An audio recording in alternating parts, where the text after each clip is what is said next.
ఈమెకి ప్రత్యర్థిగా పోటీ చేస్తున్నటువంటి అభ్యర్థి నిమ్మక జయకృష్ణ గురించి ఒక్కసారి ఆలోచించండి. ఆలోచించే క్రమంలోనే మీకు ఒక్క మాట చెప్పాలనుకుంటున్నాను. ఇల్లు నిలబడాలంటే దానికి ముఖ్యమైనటువంటి వనరు ఏంటంటే దానికి ఒక పునాది మీద కట్టినటువంటి ఇల్లు శాశ్వతమైన ప్రాతిపదిక మీద మనకు నీడనిస్తుంది, మన అవసరాలు తీర్చేటటువంటి పరిస్థితి. ఒక రాజకీయ పార్టీకి సిద్ధాంతాలనే పునాది ఖచ్చితంగా ఉండాలి. ఇవాళ జగన్మోహన్ రెడ్డి గారు ఏర్పాటు చేసినటువంటి వైఎస్ఆర్ కాంగ్రెస్ పార్టీకి సిద్ధాంతాలు ఏంటి? పేద ప్రజల తాలూకు సంక్షేమం, మారుమూల ప్రాంతాల తాలూకు అభివృద్ధి, ఇటువంటి ఆలోచన కలిగినటువంటి సిద్ధాంతాలు మరి బలపడే విధంగా 5 సంవత్సరాల పరిపాలన సాగించాలి. ఇవాళ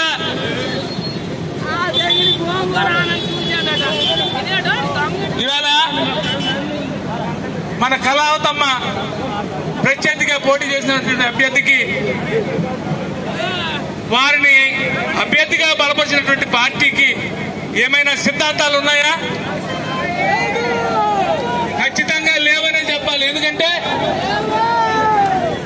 40 సంవత్సరాలు ఒక పార్టీలో ఉండి కేవలం అభ్యర్థిగా పోటీ చేసుకునేటందుకు అవకాశం దక్కుతుందో లేదని ఆనాటి వరకు ఉన్నటువంటి పార్టీతో సంబంధాలు తెగుతప్పులు చేసుకుని కేవలం బీఫారం కోసం లాలూచి పడినటువంటి వ్యక్తి మనకు ప్రత్యర్థి అవుతాడా? ఒకసారి గమనించండి. ఎందుకంటే నీతికి నిజాయితీకి కట్టుబడినటువంటి పార్టీ వైఎస్ఆర్ కాంగ్రెస్ పార్టీ, నీతికి నిజాయితీకి కట్టుబడినటువంటి వ్యక్తి మన కళావతమ్మ.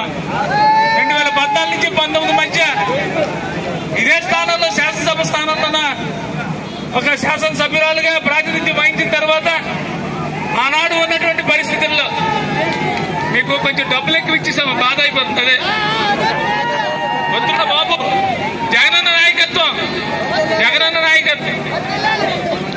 2014-19 మధ్య ఉన్నటువంటి పరిస్థితుల్లో ఆ రోజు రాజకీయంగా కొన్ని విపత్కరమైనటువంటి పరిస్థితులను ఎదుర్కొని కూడా నన్ను నమ్మినటువంటి ప్రజల్ని మోసం చేయను, నన్ను ఆదరించినటువంటి నాయకుడైనటువంటి జగన్మోహన్ రెడ్డి గారిని నేను సర్వదా వారి వెంటే నడుస్తానన్న ఉద్దేశంతో ఆ రోజు ఉండడం కారణం చేత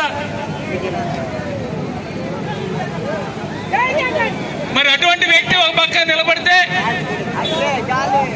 పోటీ చేసేటందుకు అవకాశం రాదు. పోటీ చేయాలంటే పార్టీ మారాలంటే ఏదో బట్టలు మార్చినట్లుగా మార్చి ఆ జెండా తీసి ఈ జెండా పట్టుకొని అటువంటి వ్యక్తికి ఓటు అడిగే హక్కు ఉందా అని ఈ సందర్భంగా మీకు చెప్తున్నా. సాధారణంగా ఒక రాజకీయ పార్టీకి అనుబంధ విభాగాలు ఉంటాయి. రైతు విభాగం, విద్యార్థి విభాగం, మహిళా విభాగం, ఇలాగా అనేక విభాగాలు ఉంటాయి. ఇవాళ దౌర్భాగ్యం ఏంటంటే ఈ రాష్ట్రంలో 2 పార్టీలు ఉన్నాయి, జనసేన, భారతీయ జనతా పార్టీ. ఏవైతే ఇవి ఉన్నాయో తెలుగుదేశం పార్టీ తాలూకా అనుబంధ విభాగాలు అయిపోయాయి. అవి రాజకీయ పార్టీలుగా వాటి మనుగడ లేదు. అంటే కేవలం చంద్రబాబు నాయుడు కనుసన్నల్లో నడిచేటటువంటి పార్టీలుగా వారికి అధ్యక్షులు ఉండొచ్చు, వారికి కార్యవర్గాలు ఉండొచ్చు, కానీ వారి తాలూకు ఆలోచన మేరకు నడిచేటువంటి పార్టీలు కావు.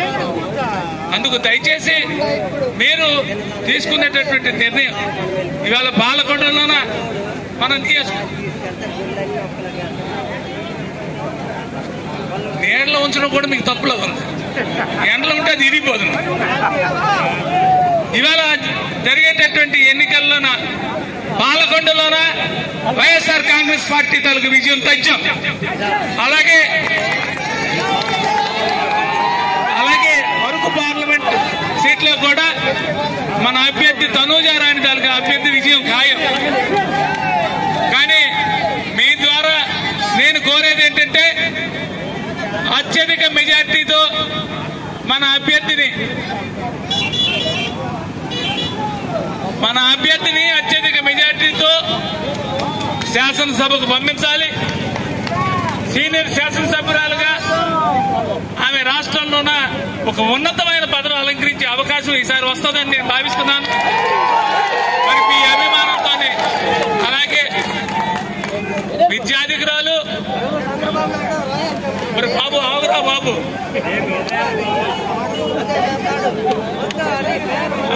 నీకు ఇచ్చేస్తాను, మంత్రి పదవి నీకు ఇచ్చేస్తాను.